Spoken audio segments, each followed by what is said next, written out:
Hello everyone, welcome to my channel Maths with Neelam.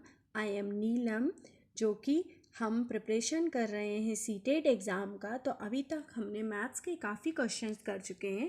तो अब मेरा जो मेन है मैं आपको पैडागॉजी की प्रिपरेशन करवाना, जो कि जिस टॉपिक से आपके मैक्सिमम क्वेश्चंस कवर किए जाते हैं। तो सबसे पहले तो मैं आपका जो सब्जेक्ट है बाल विकास लेकर के आई हूँ, फिर इसके बाद हम अदर सब्जेक्ट की पैडागॉजी भी कंप्लीट करेंगे। तो आप सभी मेरे चैनल से जुड़े रहें, सब्सक्राइब करें और जितना हो सके अपने दोस्तों को शेयर करें, ताकि आप सभी तक सही मटेरियल एग्ज़ाम तक पहुंच सके। तो सबसे पहले आज हम देखने वाले हैं बाल विकास का परिचय। अब बाल विकास क्या है? बाल विकास जो है मनोविज्ञान की वह शाखा है जिसमें जन्म से लेकर परिपक्व अवस्था तक बच्चे के विकास का अध्ययन किया जाता है।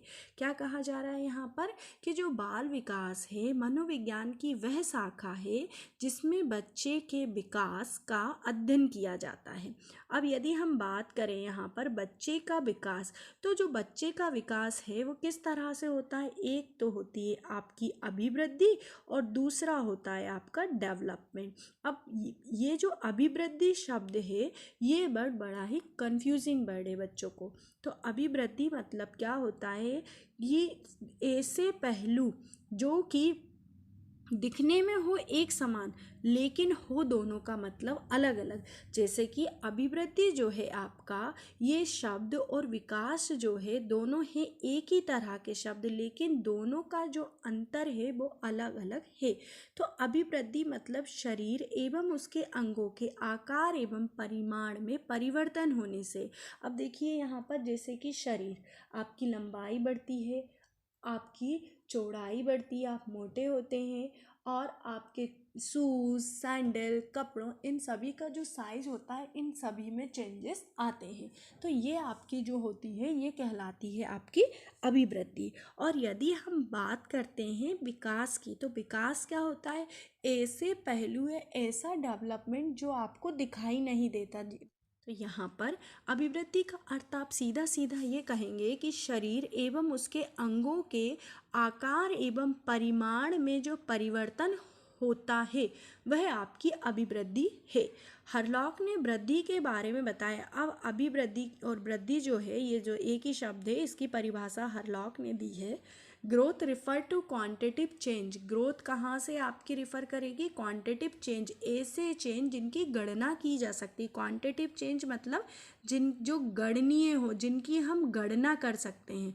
क्वांटिटिव चेंज मतलब जिनकी आप गणना कर सके, वो चेंज आपके क्वांटिटिव चेंज होते हैं। हर्बर्ट सॉरेंस के अनुसार अभिवृद्धि से तात्पर्य आकार एवं भार में बड़ा होना। वही चीज़ें देखिए, बड़ा होना, छोटा होना क्वांटिटिव चेंजेस है। तो हर्बर्ट ने भी यही बोला कि जो अभिवृद्धि है आकार एवं भार में बड़ा होना तथा यह वृद्धि परिवर्तन का सूचक है। अब इससे पता चलता है कि बच्चा जो है उसकी वृद्धि हो रही है। विकास मनुष्य में संपूर्ण विशेषताओं जैसे शारीरिक, मानसिक और संवेगात्मक और सामाजिक परिवर्तन की श्रृंखला। जैसे ही बच्चा पैदा होता है तो उसमें संवेग होते हैं। सबसे पहला संवेग होता है रोना। रोना, जब भी उसे भूख लगेगी तो वह रो करके बताएगा। धीरे धीरे उसके संवेग डेवलप होते हैं, फिर वह अपने हाव भाव से बताने लगता है। तो यही हमारा कहलाता है विकास। तो विकास में जो है हमारे मानसिक, संवेगात्मक, सामाजिक परिवर्तन की श्रृंखला है। हड्डियों की लंबाई बढ़ना वृद्धि है। बढ़कर विकसित होकर मजबूत होना ये आपका विकास है। विकसित होकर मजबूत होना ये आपका विकास के अंतर्गत आएगा। अब हरलॉक के अनुसार विकास क्या है? विकास बड़े होने तक ही सीमित नहीं होता, ये एक प्रगतिशील क्रम है। विकास के बारे में हरलॉक ने कहा है कि यह सिर्फ बड़े होने तक ही सीमित नहीं है, ये प्रगतिशील क्रम है जो कि आपका जीवन पर्यंत चलता रहता है।